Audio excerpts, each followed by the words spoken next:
نقیب الرحمان صاحب پیر صاحب بڑی محبتوں کا رشتہ ہے، اور پیر صاحب ایک ایسی شخصیت ہیں جن سے میں بیٹھا ہوا ابھی کہہ رہا تھا، تقریر میں نے لمبی نہیں کرنی یہ میں بتا دوں، لیکن پیر صاحب اگر موجود ہو تھوڑی سی بات کرنا یہ بھی ثواب کا کام ہے کہ میں ان کو کہہ رہا تھا کہ آپ سے میں نے ایک چیز سیکھ لی ہے۔ جب میں اقتدار میں نہیں گیا تھا، طاقت نہیں اللہ تعالیٰ نے دی تھی، کیونکہ پیر صاحب بہرحال اس شہر کی ایک بڑی طاقتور اور ملک کی طاقتور گدی اور شخصیت کے مالک ہیں، تو میں ان سے اکثر لڑا کرتا تھا۔ یہ میں ان کے ساتھ میرا پیار کا رشتہ، میں ان سے کئی مرتبہ غصے بھی ہوا کہ سر فلاں آتا ہے فلاں آتا ہے فلاں آتا ہے فلاں آتا ہے، یہ ٹھیک نہیں ہے۔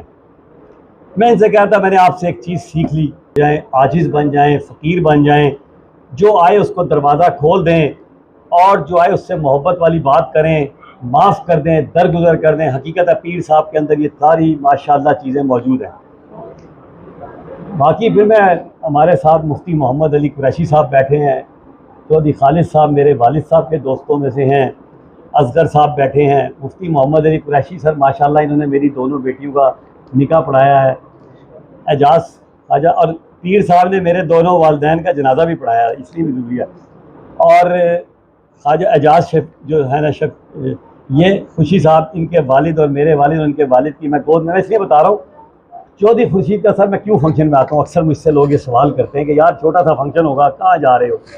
میں کہا بات یہ نہیں ہے، چودھری صاحب کو میرے والد اور میری والدہ، سچی بتاؤں آپ کو، اور میں اس نسبت سے میں چودھری خورشید انور کے فنکشن میں یقین کریں ایک عبادت کے طور پہ آ رہا ہوں کہ یہاں ہوں گا تو ظاہر ہے میرے والدین خوش ہوں گے کہ چلو یار انہوں نے ہماری عزت رکھی۔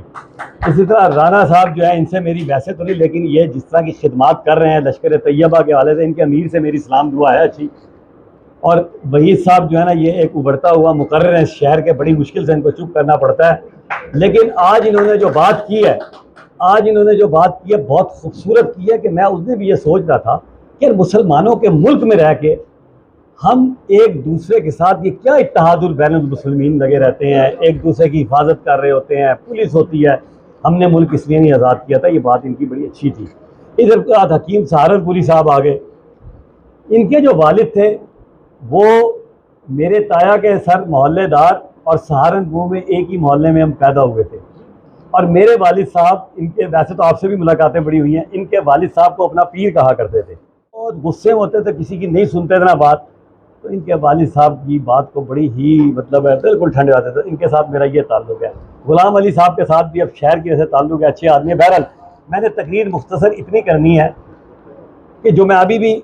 علی مسجد گیا تھا، ایک گفتگو کر کے ختم کروں گا کہ خالی تقریبات سے، مجلسوں سے میں وہاں بھی بات کہہ کے آیا ہوں، بخشش نہیں ہوگی، بخشش تبھی ہوگی جب ہمارے عمل اچھے ہوں گے۔ بس میں آپ سے یہ گزارش کروں گا کہ اپنے عمل کو اچھا کر لیں، اور ظلم کے خلاف آواز بلند کرنا سیکھ لیں، اور ووٹ دیتے وقت یہ مت سوچیں کہ آپ نے کس پارٹی کو دینا ہے۔ میں سیاست کی بات نہیں کر رہا، لیکن میں کہتا ہوں آپ وہ دیکھیں جو اللہ کے نزدیک ہو، اللہ کے بندوں کے نزدیک ہو، اللہ کے بندوں کی خدمت کرتا ہو۔ اللہ تعالیٰ میری اور اس محفل کو عبادت کے طور پہ قبول فرمائے، کیونکہ پیر صاحب نے کہیں جانا تھا۔ میں تقریر لمبی نہیں کر رہا، بس دعا کرتا ہوں کہ اللہ تعالیٰ میرے اور آپ کے سارے معاملات کو اچھا فرمائے۔ پاکستان